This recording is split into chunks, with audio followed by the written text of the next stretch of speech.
All right, Shabbos, say good morning, good morning. Is this on? Hear me all right? All right, good morning, everyone. We'll say, let us begin with a beautiful, beautiful daf ahead of us today. Again, a tremendous yashkoach to Melvin for dedicating and sponsoring the Mizonos this morning in honor of the shir, in honor of the daf, to thank our Daf Yomi sponsors, to thank our TALMUD TORAH sponsors for the month of Tishrei, Dr. Linda Weinberg, Sarah and Ricky Gratz, Julia, Rena, and Eve, in loving memory of their husband, father, and Zayda, Dr. Paul Weinberg, parents, Moshe Ben Avram. And Avram David, excuse me. We thank Ayal and Sara Steinberg for dedicating the Sherman Drushos this month in the schus of refuah shelema for shulamis Bas susha. Adam and Yudit Ben Zev for dedicating the shurim this month in the schus of all of our tefillos being miskabel. Our week of learning sponsors, Ira Miriam Grossman, incarnation of the yahrzeit of Ira's father, Melvin Grosson, Melech ben Azriel, zechus, and Avram Zysman, incarnation of the yahrzeit of his mother, Ziva Bas Avraham, zechus. We hope that in the merit of our TALMUD TORAH, all of the neshamas will have an aliyah, and all those who require a refuah should have one together with Kol Cholei Yisrael. But with that, let us begin. Today's daf is Tzaddik 95, and we are picking up Emir Hashem at the Mishnah on Tzaddik Amud Aleph. So some really interesting cases today. Here we go. Misha Nasoi Beis Nashim. Man was married to two women, and what happened? Umachar es Sadeu. So we'll say, remember again, a word of introduction. We know, we've already established this multiple times over, that halach l'maisa, when a man gets married, all of his property becomes encumbered to the ksuva. Now, the nature of a ksuva encumbrance is unlike any other encumbrance. There's nothing else like it. In other words, if I borrow $1,000 from Ruvain, okay, so there's an encumbrance against my land. Encumbrance against my land. But l'maisa, that encumbrance, that lien, does not devolve upon metaltal, movable property. Ksuva is unique in that the ksuva encumbrance it really encumbers anything and everything, movable property, real property, anything the husband presently owns, and anything the husband will ever own. This actually is written into the ksuva itself, where the ksuva indicates, again, anything a husband currently owns, I'm talking about contemporarily, will own afilu min galima da al kasboy. Maybe you remember that from your chasana. Afilu min galima da al kasboy, even from the shirt on your back. That's not a metaphor. It's not a metaphor. It's literal. That is the nature of a ksuva lien. It devolves against everything, even the shirt on the back. So both say. So therefore, we have the following situation over here. Reuven is married to two women, Rachel and Leah. And what happens?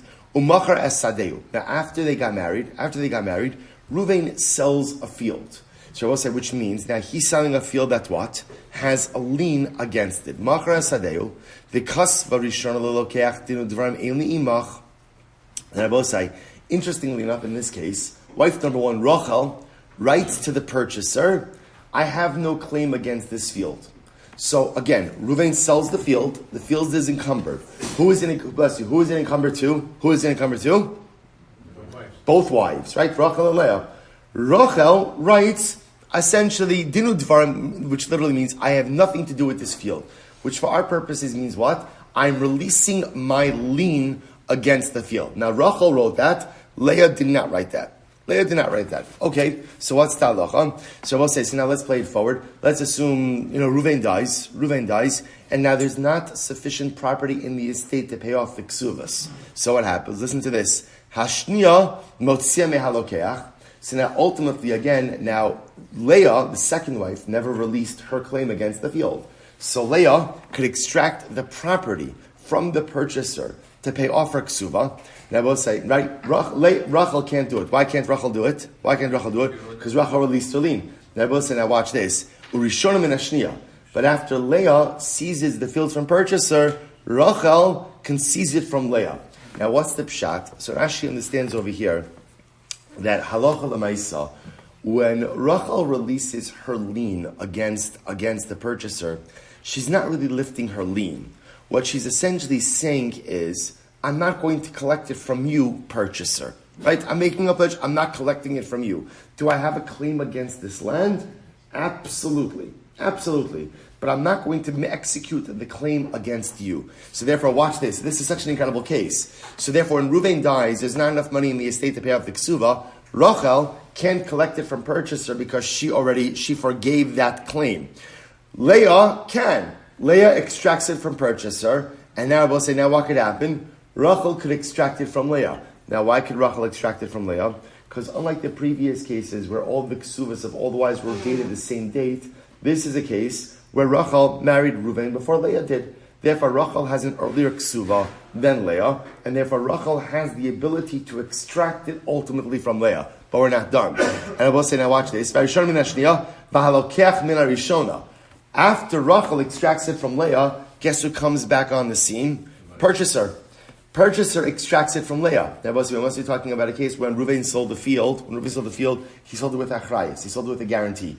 And therefore, again, achrayus says that if for some reason, ultimately, again, the land is seized by someone else, so the either seller or the estate has the obligation to make the purchaser whole.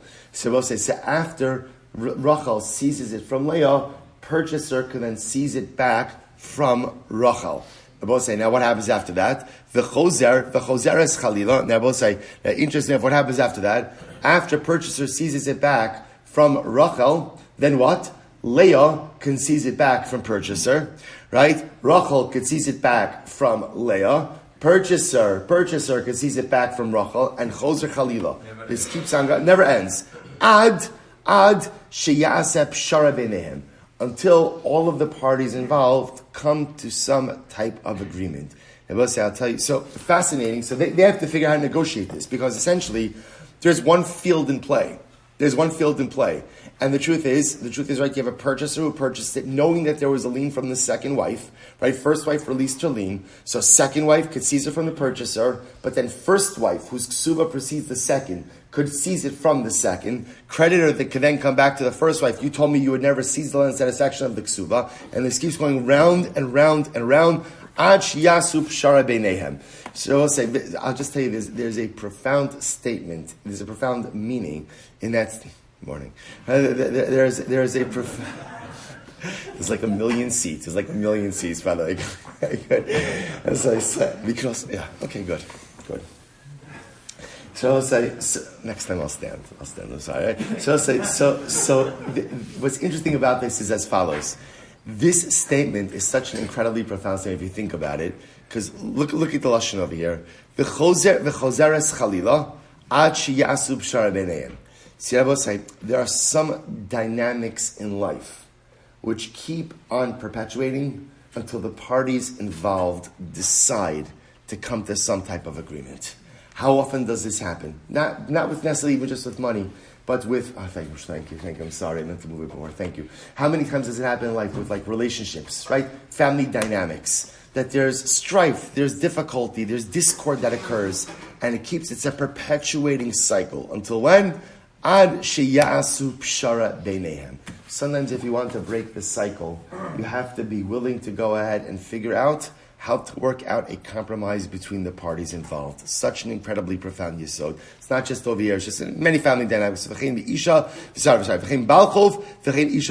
will say this same case can come up with the case of a creditor, and it could also come with the case of a woman who lent her husband money. So again, we'll see in the Gemara, we'll illustrate these particular cases. Beautiful. Says the Gemara, now we'll say, remember how this case started. Right? So remember again, you have Reuven's married to Rachel and Leah. Reuven wanted to sell a field. It's an encumbered field, right? It has a lien against it from the wife's Kesuvos. So what happens? Rachel writes to the purchaser, Din udvarim ainli b'nechasim zu. Right? I have nothing to do with this particular parcel of land.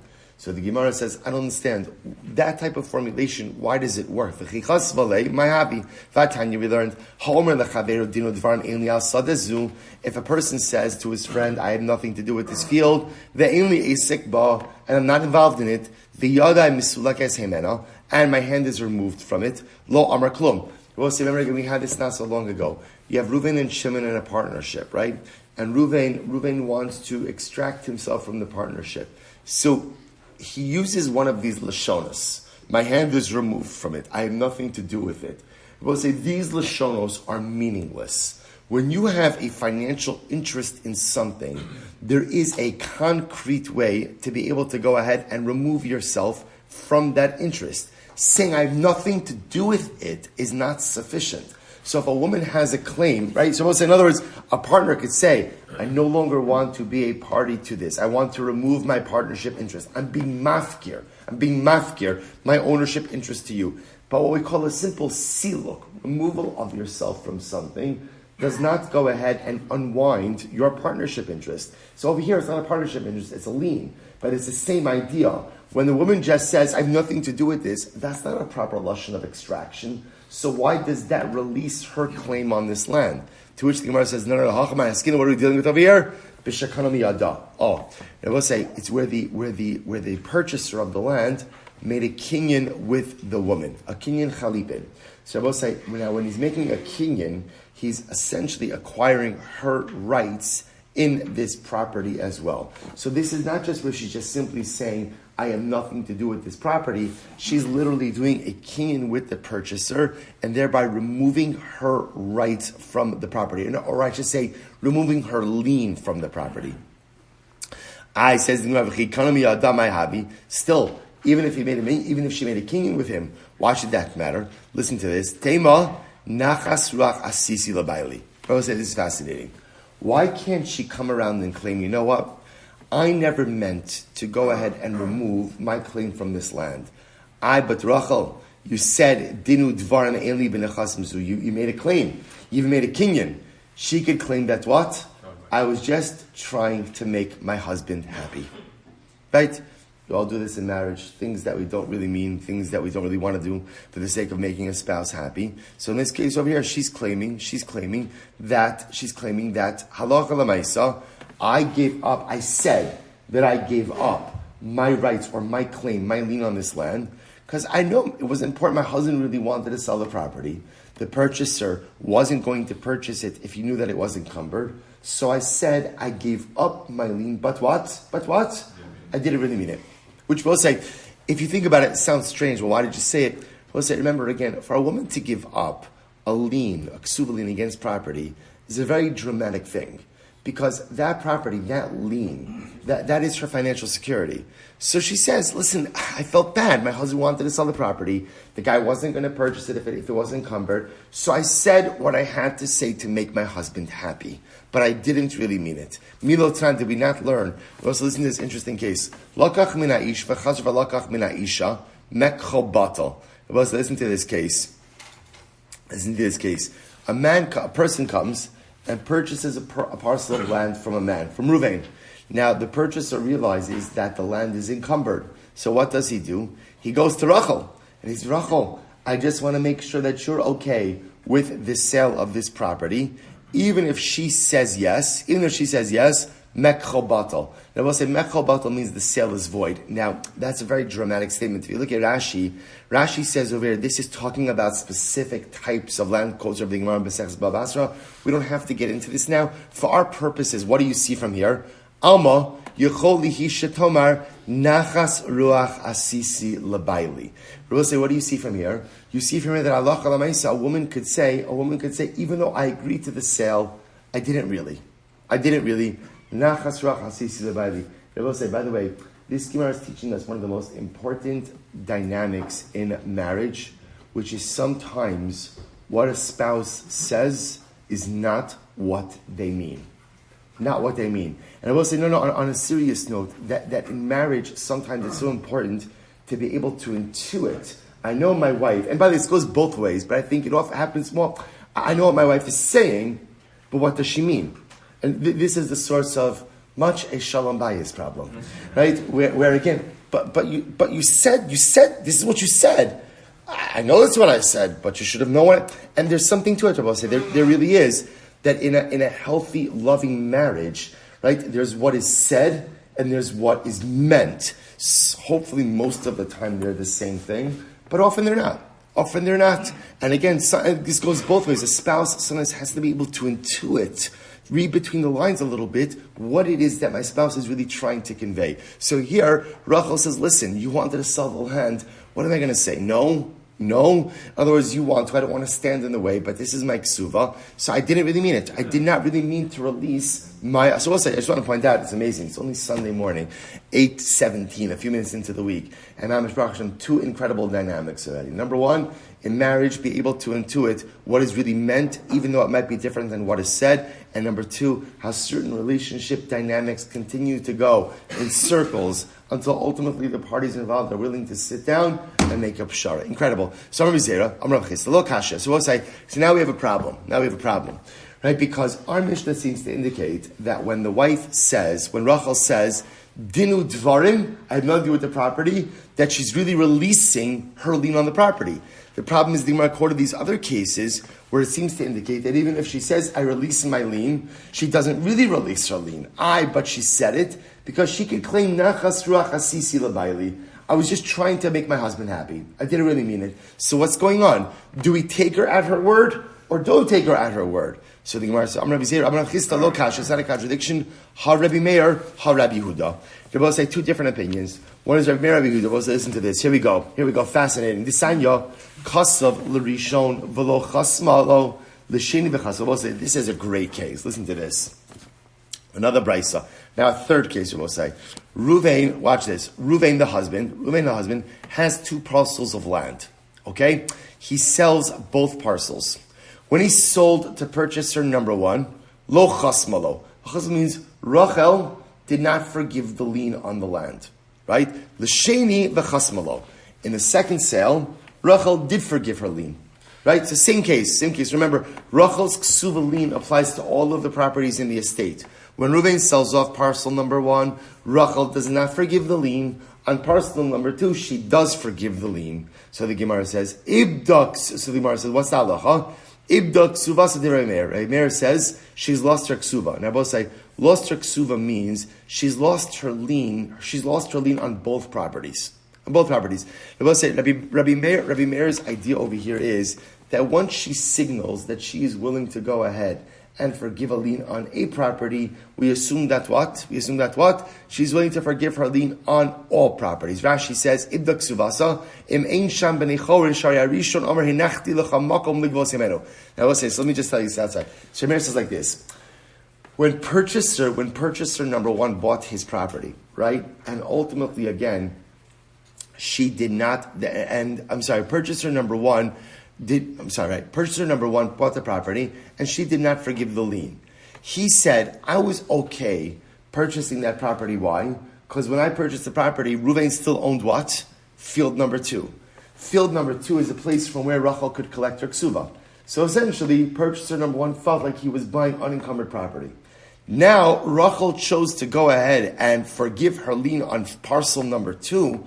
Purchaser number one says, hey, that's not fair. I left you a place to collect your ksuva. Therefore, Rabbi Meir says she can't collect either from purchaser number one or from purchaser number two. Purchaser number two, because she actively forgave the lien. Purchaser number one, because it's not fair. He could say, I effectively bought unencumbered property because you could go ahead and collect from field number two. Rabbi Yehuda says, Yicholi hishatomar nachas ruach asisi labaili. Atem malachem alai. And ultimately, Rabbi Yehuda says, look, I didn't really mean, or she could say, I didn't really mean to forgive the lien on field number two. I was just trying to make my husband happy. I will say here, the Brisa adds in an extra phrase, Atem malachem alai. What do you want from me? I'm just trying to be a good wife. I'm just trying to make my husband happy. Right? And so I agreed to forgive the lien, but I did not really mean to forgive the lien. So I will say, so pretty amazing. So according to Rabbi Yehuda, therefore, halacha l'maisa, she could collect from property number two. So I will say, so therefore, two different things. So Rabbi Yehuda knows you codified the Mishnah. Stam lo hacha Rabbi Meir.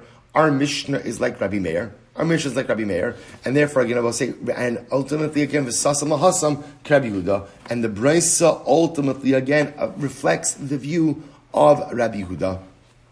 So I will say, so ultimately, again, what's fascinating about this is, so Rabbi Meir is, so therefore, in our case, the Mishnah, where the wife actively goes ahead and forgives her right to the land, we assume that forgiveness is halachically valid.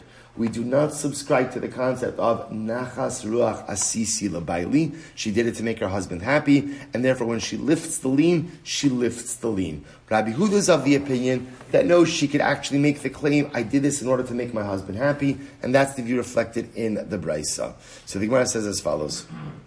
Amar Rapapa. Rapapa has a different interpretation. He says, Bigrusha v'divrei hakol. Well, so Rapapa says, perhaps the Mishnah, our Mishnah, is talking about a case of a divorcee. So if you look at Rashi, Amar Rapapa is almost right across in Rashi. Masnisin keshay segrusha v'achar kach kas v'lo l'lokeach kein. The Mishnah is talking about a case ultimately again of a grusha. And after she got divorced, ultimately again she wrote this. Now remember, after a woman is divorced, if she releases her claim on a ksuva, she can't claim what? Nachas ruach asisi l'baili. Why? Because we assume that a divorcee has absolutely no interest in doing something nice for her ex-husband. Right? So there, in other words, I'm not talking about that there's animosity necessarily, but again, nachas ruach asisi l'baili is a din like shalom bayis. Right? My husband wanted to do something. I wanted to be a good and supportive wife, so I supported it, even though I don't really mean it. So Rav Papa says perhaps our Mishnah is talking about a case of a grusha, where everyone would agree that if a woman is divorced, but hasn't yet collected her ksuva, and her husband wants to sell a parcel of land, and she actively lifts the lien from the parcel of land, that lifting of the lien is what? Absolutely legitimate. She can't claim nachas ruach asisi l'baili because she's a divorcee. Okay. The Gemara says, Rav Ashi says, Kula Mary. Could be that everything reflects you of Rabbi Meir. How so? Listen to this. Vad kan lo come Rabbi Meir. Both say, so when does Rabbi Meir say that ultimately again she loses once she lifts the lien? We look at that as legitimate. In other words, she can't claim nachas ruach asisi l'baili. When do we say that? The Amri law. So I will say, maybe Rabbi Meir, remember again, Rabbi Meir was of the opinion that in the case of the Braisa, where Reuven was selling 2 parcels of land, right? To purchaser number 1, she did not release the lien. To purchaser number 2, she did release the lien. So what does Rabbi Meir say? Ultimately, ibda ksuvasa, she lost her ksuva. She can collect from purchaser number 1, because purchaser number 1 has the right to say what? I left you a place to collect from parcel number 2.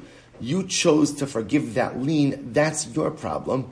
And she can't collect from purchaser number 2 because she lifted the lien. So I will say, perhaps in that case, Rabbi Meir says, she can't claim nachas ruach asisi l'baili. Why not, Rabbi say? Because if she was really trying to make her husband happy, then what would she have done? Lifted the lien from both of them. Right? So the Gemara says, Isa denachas ruach avarata lekamoi bailach lemi aved. Ava belokeach echad afilu Rabbi Meir moda. So I will say, but it could be that in the case of where there's only one sale of land, one parcel, and she releases her claim, maybe Rabbi Meir would hold nachas ruach asisi lebaili umasnisin dikasav leila acher. And our Mishnah's case ultimately again is where she's writing it to another purchaser. So if Rabbi say Allah l'maisa, the Gemara suggests you could even set it up according to Rabbi Meir. Okay, so I'll say so. Here's what we have. A general machlokes. Our Mishnah tells us that Allah l'maisa, when a woman forgives her lien, her ksuva lien on a property, that is an effective forgiveness. Now I will say, just the Gemara now peppers in over here. There is an alternative school of thought, and the alternative school of thought is that she could claim, even after she forgave the property, she could claim, I didn't mean it. Nachas ruach asisi l'baili. I was only trying to make my husband happy. Now there's a machlokes as to when you apply the concept of nachas ruach asisi l'baili. So let's go back there. So Taran Hasim we learned, ein efram menechasim meshubad l'makam sheish nechasim menechorin. Ziburis. So it's an interesting case. In any situation, so I say by the way, this is true with any creditor case, where halacha l'maisa, there are unencumbered properties. So let's say again, I borrow $10,000 from Reuven. Now it's time to pay up. So I will say, so in the meantime, in the interim, I sold off a whole bunch of properties. As long as I still own some properties, that's where the creditor has to take payment from. Even if what? All I have in my possession is ziburis.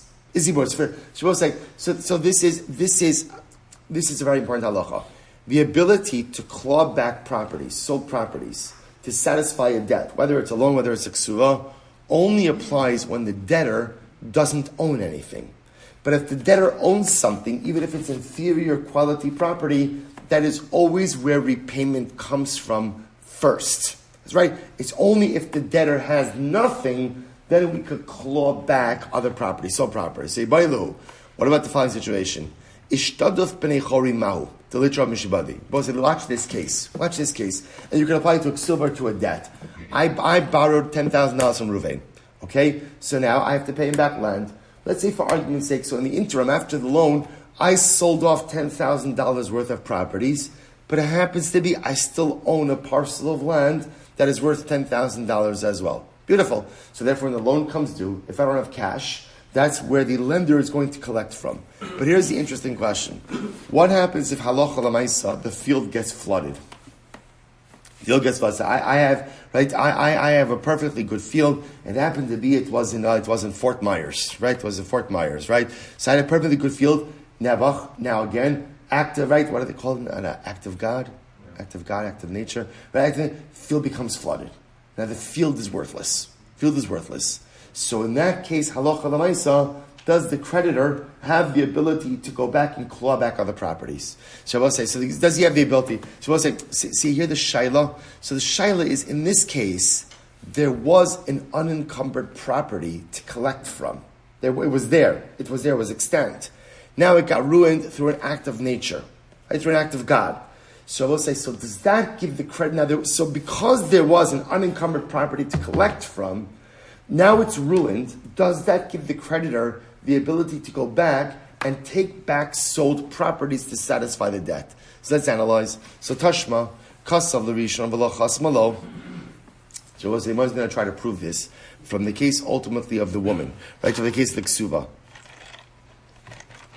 Right? So now Reuven is married to Rachel and Leah. Reuven's selling off parcels of land. Kasav L'Rishon V'lo Chasmalo. So he sold the parcel of land to another party, and Rachel did not release the lien. L'sheni v'chasmalo. Then he sells to another party, and Rachel does release the lien on the second parcel of land. What's the halacha? Ibda ksuvas Ira Miriam. Miriam says she's lost her ksuva. So once again, what does it mean she lost her ksuva? She can't collect from parcel number one. Why not? Because he could claim, I left you another piece of property to collect from. That's not fair. I essentially bought unencumbered property. She can't collect from parcel number two. Why not? She released the lien. So she's lost. So Rabbi Meir says like this. Now, if you would think that in the case of the creditor, where I left one unencumbered property, one property in my possession, and then it became flooded, so if you would think that Allah now my creditor should be able to collect from encumbered properties, sold properties, Nehi, something more says, if you would think, going back to our case, that where the unsold property becomes flooded, now the creditor has the right to collect from sold properties. Nehi de ibdak suvasa misheni merishon miatigbi. So we'll say the parallel case would be, in that case, then Rachel, even though she lost the ability to go ahead and collect the ksuva from purchaser number two, she should still be able to go ahead and collect ksuva from purchaser number one. Amra Nachar Yitzchak, my ibda misheni. So Rav Nachman says, in that case, by the ksuva, maybe it just means that she didn't lose the ksuva from the first guy, right? She could collect it from the first one, but she can't collect it from the second one. Rava says, here's the problem. Shtei tshuvas b'davar. Doesn't make sense for two reasons. Number one, chada, the ibdul gamre mashma. They both say, in that case of the ksuva, it sounds like, both again, remember, the case of ksuva that we're referring to over here is where Reuven, the husband, had two parcels of land. He sold them both. First one he sold, Rachel did not forgive her lien. Second one, she forgave her lien. Rabbi Meir says she cannot collect her ksuva from either of them. She can't collect from number one because he can claim I left you a place to purchase from number two. She can't collect from number two because she released the lien over there. So Rav Nachman Yitzchak says, no. Maybe when it says she lost her ksuva, it means she lost the ability to collect it from number two. But she can't collect from number one. Rava says that doesn't make sense for two reasons. Number one, Chada, the Ibdal Gamri Mashma. The notion of Ibdal lost the ksuva sounds like what? Lost it in totality. Va'od, Tanya, furthermore we learned, Lova mina echad umachar nechasav l'shnayim. So I said this is an interesting case, right? I borrow money from Ruvain, and then I have fields. I sold fields to two people. Umachar nechasav l'shnayim. The kasav balchov l'lokeach sheni, and I will say that ultimately again the balchov, the creditor says to the second purchaser, din udvarim ein li imach. Right? I have no claim against your land that you bought. He has no claim against the first purchaser either. Why? Because Rabbi say again, why? Somebody there by the Ksuva case. Because Rabbi say in this case over here, the first purchaser could say to the creditor, you can't come to me because when I purchased the land, I left for you another parcel to purchase from. In other words, we see this theme over and over. When I purchase property, right? When I purchase property from someone, whether Ruvain owes money to someone or he has a ksuva lien, I, as the purchaser, could say, I left property in the pot, right? I left property in your possession that was suitable to satisfy the debts. So therefore, you have really no right to come to me. To which the Gemara says, Hasam ihu da'afsid nafshe biyadayim. So Rabbi say, here's the difference. Here's the difference, I will say. So in these cases over here, when you choose to release a claim on someone, you are causing yourself a loss, right? As opposed to the flooded field, I will say, where there's an act of God which causes the loss. So that's a fundamental difference. In other words, when you actively release a lien against a property, and now suddenly again, the only other property that's there, so you're causing yourself that loss. As opposed to a field that becomes flooded, that is an act of God, and therefore, again, perhaps in that case there is actual recourse. So Gemara is just quoting over here. The Gemara is pointing out the cases are not really similar. So the Gemara goes weiter. Amar Rav Yirmiyah Rav Ashi. Rav Yirmiyah said to Rav Ashi, I'm in base. So v'ha meisim b'chol yom. But I will say, but one second, this happens all the time. Now, what happens all the time? So I will say, we're focused on a very specific case, which is I borrowed $10,000 from Ruvain. Okay? Now, in the course a year ago. Now, in the course of that year, I owned $20,000 worth of property. I sold off $10,000 of it, and I still have in my possession a field that is worth $10,000. Beautiful. So if I don't have $10,000 in cash, where is Ruvain going to collect his money from? Where's he going to collect it from? From the field. Now what happens? The field becomes flooded.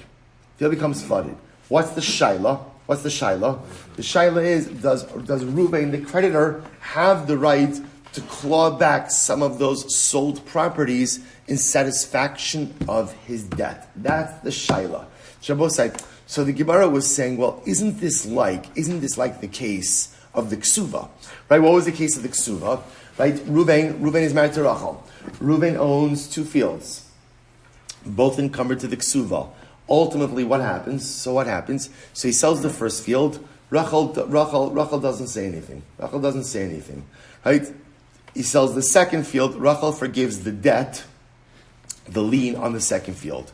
Ruvain dies. Now what happens? Rachel comes to number one to collect the field. What can number one say? Purchaser number one say to Rachel? What can he say to Rachel? Rachel, I left you a field to collect your debt from. You chose to forgive that lien. That's your problem. This is Rabbi Meir Shita. You have no right to come to me. So the Gemara wants to suggest, shouldn't it be the same case in the creditor as well? When the creditors went ahead and purchased their right, and now back to the loan case. I borrowed $20,000 from Ruvain. Right? I sold fields over the course of the year. So purchaser one, purchaser. When they bought their fields, they knew that what? I still had a field that was worth $10,000 in my possession. So they were safe. Now it became flooded. Can't they say to Ruvain, not my problem. We left behind the field. To which the Gemara says, one second, they will say this happens all of the time. Where ultimately, again, right, what happens all the time? That I have an unencumbered field in my possession, it gets flooded, and now in order to satisfy the debt, I send the creditor ultimately again to the people who bought fields from me.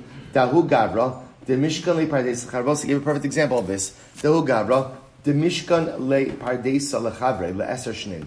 Charvos said there was a case. Just to illustrate this case over here. Halacha L'Maisa. Good. Fine. So here's the case. I borrowed $10,000 from Ruvain. And what did I do? I had a great idea. I have a vineyard. I gave him my vineyard. I say, you could use the vineyard. You could have my vineyard for 10 years. And the use of the vineyard for 10 years essentially is the repayment of the debt. Okay, good setup. Only one problem. The vineyard dried up after 5 years. So they came before the Rabbanon. The Kasule Tirfa. And I will say, what did the Rabbanon do? The Rabbanon allowed Reuven, the creditor, to go ahead and collect sold properties. So I will say, this is exactly the same case. Drying up of the vineyard is the same case as what? Same case as what? Flooding of the field. Flooding of the field. To which the Gemara says, Hasam nami inhu daf sidu anaf shayu. Maybe the vineyard case is different. Why?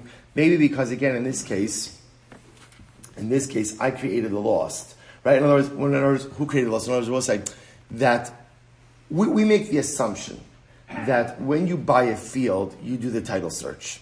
Right? So if Reuven's buying a field from me, right, Reuven is going to look at my portfolio of assets, right? And he's also going to see who I sold to. Or I should say differently.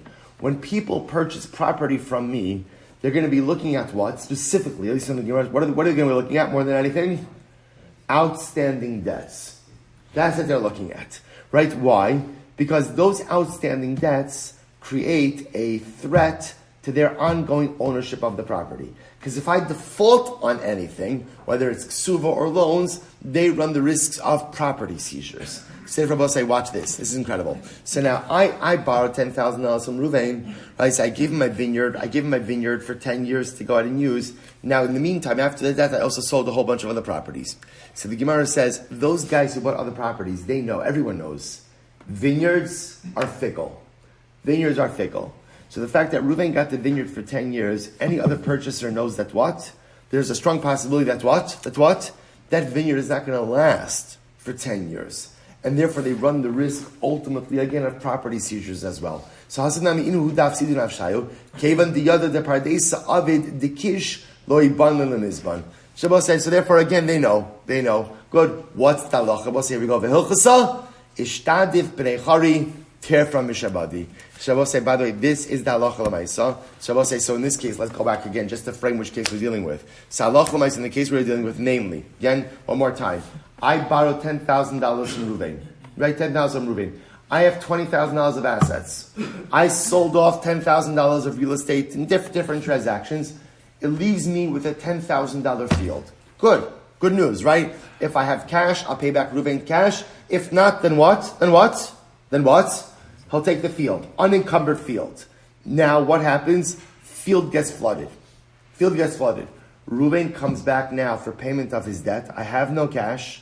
I have no field. What's the halacha?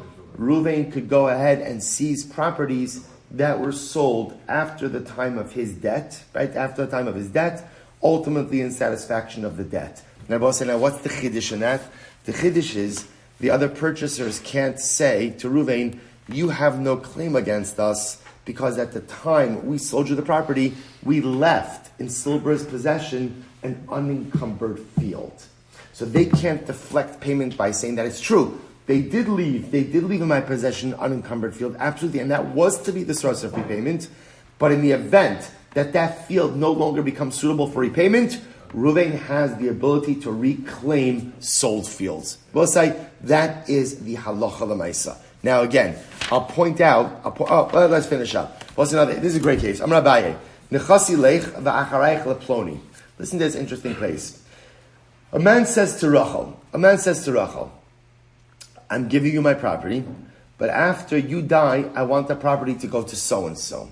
Both say we've seen, it's an interesting type of gift. We've seen gifts like this in the Gemara, where essentially I want to give someone the right to use something during their lifetime, but after their lifetime, I want it to go to someone else. But again, the someone else does not follow the normal inheritance lines. Right? So I'm saying, I say, Rachel, I want to give you this field. I want you to use it during your life. And then when you die, I want this field to go to Zvulun. Who's Zvulun? Not your problem, Rachel. Not your problem. But I want it to go to Zvulun. Okay. Now what happens? Now Rachel gets married. So Balo Kiachavi, the husband is considered to be a purchaser. Ve'ein la'acharecha b'makom ba'al klum. So what's very interesting? The husband essentially disrupts the transference of that property. The husband is considered to be like a purchaser in his wife's assets, and therefore halacha l'maisa, he becomes the owner of the asset after she dies, and it no longer goes forward. What's the word? It's not conveyed to Zvulun after Rachel's death. Very interesting. So Kiman, who's it being does this reflect? Ki aitana the sanya nechasi lech va'acharayich leploni. So again, I say to Rachel, I want my property to go to you, and after you die, I want it to go to Zvulun. So Yarat harishon umachar. So if Rachel sells the property, what's the halacha? After Rachel dies, right, or even before Rachel dies, machar hashini motzi miyad alakuchos divrei Rebbe. Rebbe says that halacha l'maisa Zvulun has the ability to go ahead and extract that property from anyone who Rachel sold it to. Rabbi Shimon says, no, ein l'sheni elamash shir rishon. This is fascinating. Rabbi Shimon says the way these type of gifts work is here's what I say, Rachel, I'm giving you this property, and when you die, I want it to go to Zvulun. Rabbi Shimon says the way we interpret that is like this: Rachel, I'm giving you this land, and when you die, whatever is left should go to Zvulun. And I will say, now whatever is left means what? Means what? Whatever is in your possession at the time of your death should go to Zvulun. Which means what? If she either A, used it up, or B, sold it. Halacha l'maisa, there's nothing left for Zvulun. So therefore, I will say, what we're saying over here is therefore, if she were to sell it during her lifetime, Zvulun has nothing. So too, when a woman gets married, her husband becomes like a purchaser in her assets, and therefore, halacha l'maisa, when she dies, Zvulun gets nothing. Zvulun gets nothing because it's as if the property has been sold to the husband. Fascinating. Did Abai really say this? Abai says, listen to this. Ezehu Rasha Arum. I will say, what is the definition of a cunning Rasha?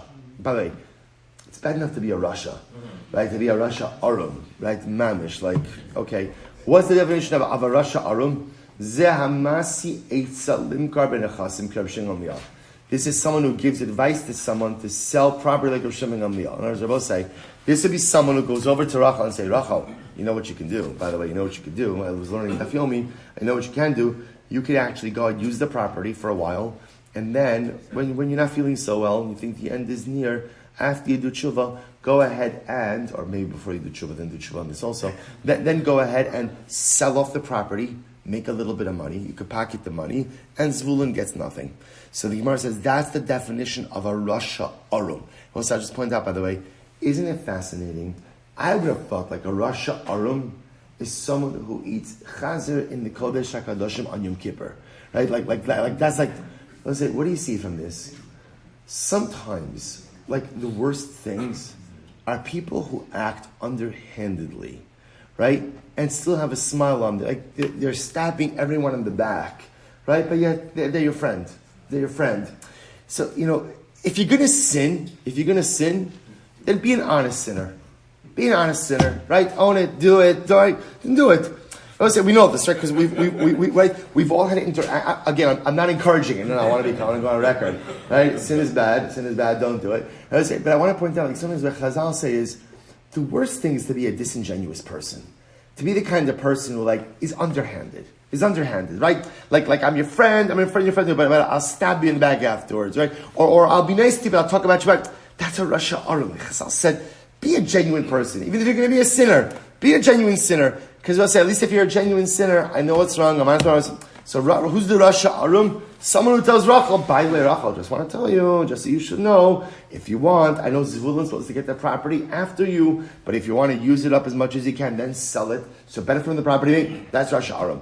To which the Gemara says, Mi kamar tinase. So we'll say, so therefore again, what are we doing? We're going to tell, so I gave Rachel the property. Now Rachel, we're going to tell Rachel, go get married, so that this way again, your husband will acquire the property, and therefore Zvulun won't get anything after you. The Gemara says, do we tell her to get married? No. Nises ka'amar. It means if she did get married, in other words, we're not telling anyone what to do. We're making a de facto statement that halacha l'maisa, if a person went ahead and got this kind of gift and then got married, just understand her husband becomes a de facto purchaser of her estate, and that disrupts the flow of the estate to the, what's the word? Secondary beneficiary, to Zvulun in this case. From Rabbi says, similarly again, I say to Rachel, I'm giving you my property, and after you, I wanted to go to Zvulun, umachra, and she dies. Now I will say, in this case, Rachel got married, either was married or did get married, listen to this, and then she dies, habal motzi miyad halakuchos. The husband has the ability, she went and she sold it during the course of the marriage, the husband has the ability to go and extract it from the purchasers. Listen to this. Va'acharayich miyad abal. Oh, now Zvulun comes along. So I'll say, now watch this case. I say to Rachel, I want you to have the property, and after you die, I want it to go to Zvulun. Rachel gets married. What happens when a woman gets married? What happens when a woman gets married? Right? Her husband becomes effectively a purchaser in her assets, and now what happens? So now she sells it. Rachel dies. Husband extracts it from the purchasers. Now what? I will say, now what? So Zvulun extracts it from the husband. Oh, all right. Zvulun extracts it from the husband. Now watch this when I finish. And what happens to both say? The purchaser extracts it from Zvulun. Now why does the purchaser extract it from Zvulun? Because the purchaser, Rashi points out over here, bought it with achrayus, bought it with a guarantee from Rachel. So both say, isn't this a great case? Watch this. So one more time. I give a gift to Rachel. I say, Rachel, this property is yours, and after you die, I want it to go to Zvulun. Rachel either is married or gets married, whatever it is, right? Her husband becomes a purchaser in her assets. Rachel sells it. After Rachel dies, husband extracts the property from the purchasers. Zvulun, who was gifted it to me, extracts it from husband. Right? Zvulun extracts it from husband. And then what happens? We'll say, this keeps on going round and round. Husband extracts it back from Zvulun. Good. So the Gemara says, but at the end of the day, we go ahead and we settle the property in the hand of the purchaser. So he put it, in other words, in this case, right, this circle, by the way, the circle, of course, over here, is husband extracts it from purchaser, Zvulun extracts it from husband, purchaser extracts it back from Zvulun, husband extracts it from purchaser, Zvulun extracts, that's the circle. Purchaser, husband, Zvulun, purchaser, husband, Zvulun. The Gemara says, we stop the circle, and we establish the property in the hands of the purchaser. I says the Gemara, 1 second. Why is it different than the Mishnah? Remember again, we have a similar dynamic in the Mishnah. What was similar dynamic in the Mishnah? Remember again in the case of the Mishnah? Right? So Reuven was married to Rachel and Leah. What happened over here? So Reuven sells a piece of property. Rachel releases her lien from the property, Ksuva lien. Leah does not. Remember again what happened? Reuven died. There's one parcel of land. Remember again what happens? So Leah extracts it from purchaser. Rachel extracts it from Leah. Purchaser extracts it from Rachel. Right? And this keeps on going around and around and around. So the Gemara says, yeah, in that case, what did the Mishnah say? The circle, we have to make a pshara. We have to make some type of compromise. So we'll say, in the case we just mentioned over here, the Gemara doesn't say anything about compromise. What does the Gemara say? We keep the property in the hands of the purchaser. So why in the case of the Mishnah do we make a compromise? And I will say, by the way, what does compromise mean? What does compromise mean?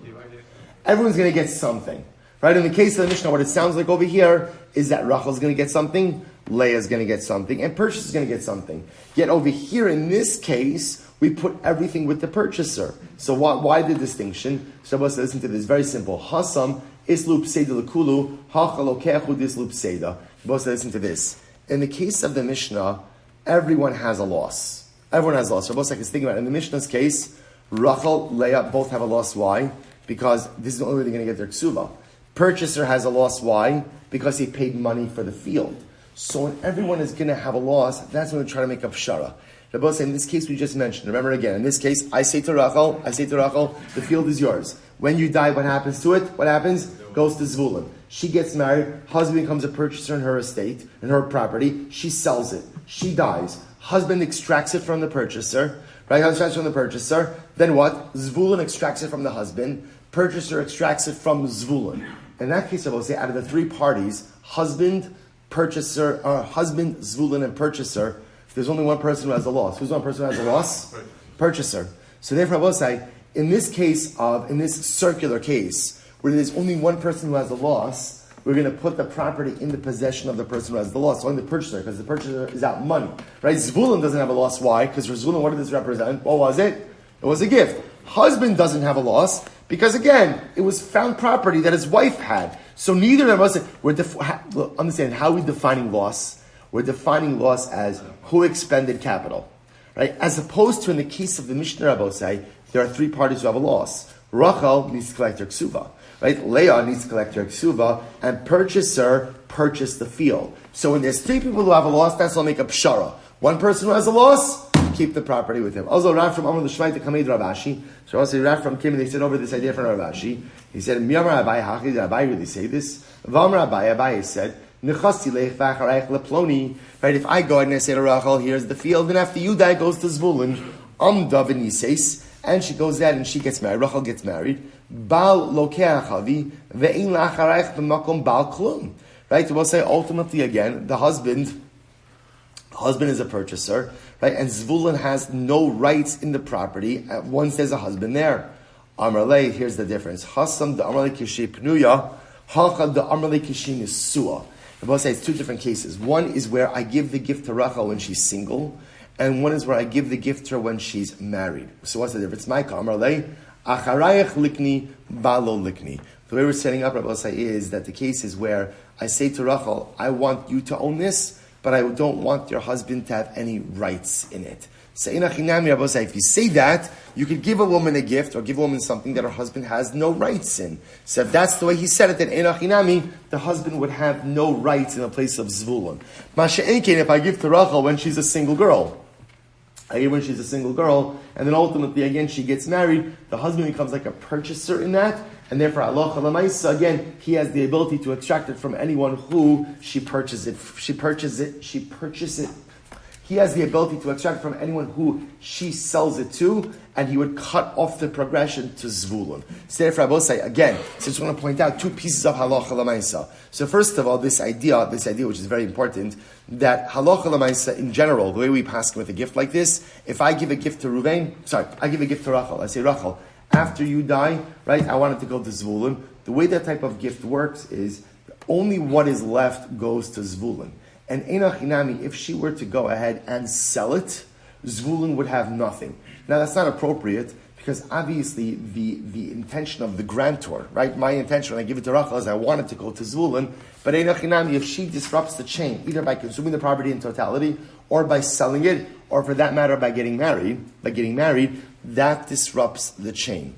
I will say furthermore again, the distinction over here in this case of where you have husband, purchaser, Zvulun, versus the three parties in the Mishnah, Rachel, Leah, purchaser. In the Mishnah, we'll make a pshara, everybody gets something. In the Brisa case, only the purchaser gets something. We only make pshara where everyone is owed something. But where there's only one party that's going to have a loss, we establish that property in the possession of the person who's going to suffer the loss. Incredible. Let's just finish up the parak. The Gemara says as follows. V'chein bal chov. Shabbos the Mishnah said, the Gemara said the same halacha that applies in the Mishnah by the Ksuba, also applies in the case of a debt. What's the case of the debt? Tana v'chein bal chov.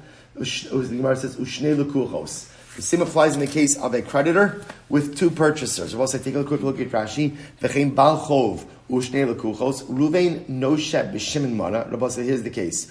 Ruvain lent Shimon $1,000. V'lo shtei sados, and Shimon has two fields. umachron l'shnayim, and he sold the fields to two different parties. Zubeh chamishim. Okay, I should really lent him 100. Call it 100. Right? He sold one field for 50, a second field for 50. Because of Baal Kov Lokeach Sheni, and the creditor wrote to the second purchaser, Diru Dvaran in Imach. I'm releasing my lien against your second property. Baal Chov notal miyad harishon. Ultimately, the Baal Chov can only collect the debt from the first one. The Kan Elomar Henachti Makom Shetig Behemenu. Shabbos says, interestingly enough, in this case, the first creditor, the first purchaser, can't say to the creditor, I left you a second field to collect from. Why not? Because to begin with, the value of the loan was already larger than the value of any one field. So I will say again, this was a case of where the loan is for 100, each field is worth 50, so by definition, the loan devolves upon both fields. Similarly, Rashi goes on, V'chein isha bal chov u'shnei lekuchos. The same would apply ultimately again in the case of a woman who is a baalas chov. What's this case? Look at Rashi. Last Rashi in the paragraph. V'chein isha baalas chov shaya lechov Kesuvos al baila. So this is a woman ultimately again who has a claim of a ksuva against her husband. Umachar shtei sados of the shnayim, and ultimately goes ahead and sells his two fields to two different people. And what? Ve'im b'shneim elakadei ksuvasa. And I will say, let's say this is a case where halacha l'maisa, the value of both fields was equal to the ksuva. So I will say, in this case, even if she went ahead and released the lien on one field, the first purchaser can't say, I left you a place to collect from. Why? Because since both fields were needed to satisfy the total of the ksuva, therefore again she has the ability to collect from the field whose lien she did not release. So I will say, let me just bring this all together for you, just because of time, just quickly. Right, let me bring it all together for you. So therefore I will say, what comes out of this sugi is as follows. Halacha l'maisa, if a woman releases her lien from a property, then halacha l'maisa, that field is unencumbered. Right, so a woman has a right. She has a lien against the property. She has a right to go ahead and lift that lien from a particular piece of property. Now, I will say that interestingly enough, halacha l'maisa, there may be an exception to that rule. What's the exception to the rule? When we are concerned that maybe she's claiming nachas ruach asisi l'bayli. If she comes along and she claims that I never meant to lift my lien, I never meant to lift it, but rather, again, I was just trying to make my husband happy, that claim potentially could work to reinstate her lien. Now, when could she claim nachas ruach asisi l'bayli? When does that? So that's a little bit more of a machlokes, ultimately, again, in the Gemara. But from our Mishnah, what seems to be clear is that halacha l'maisa, if she releases a lien, the lien is released. The lien is released. Now, according to the Mishnah, you come to a very interesting case where wife number 2 collects the property, and then wife number 1 can collect it from wife number 2, purchaser can go back, collect, and we have the circle. When there's a circle, right, when it's chozer, chalila, then what? Pshara. But pshara only applies when? When all the parties involved stand to suffer a loss. But if you have one of these circular situations where only one party suffers a loss, then what? We establish the money in the possession of that party who suffers. So I will say, Hadran Allah, Mishai Nasui. I will say, Shkoyach, Mazel Tov, Mirat Hashem, B'Shat Tov, Masachos, brand new parak for first day of Yom Tiv, Shkoyach. All right, Chevra, Jerry, a good Yom Tiv. Beautiful. Oh, what a backdrop. Greg, a good Yom Tiv.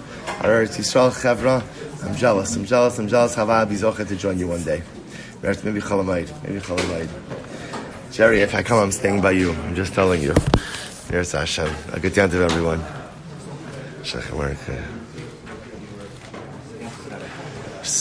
Larry, thank you so much. One second, I want to thank you.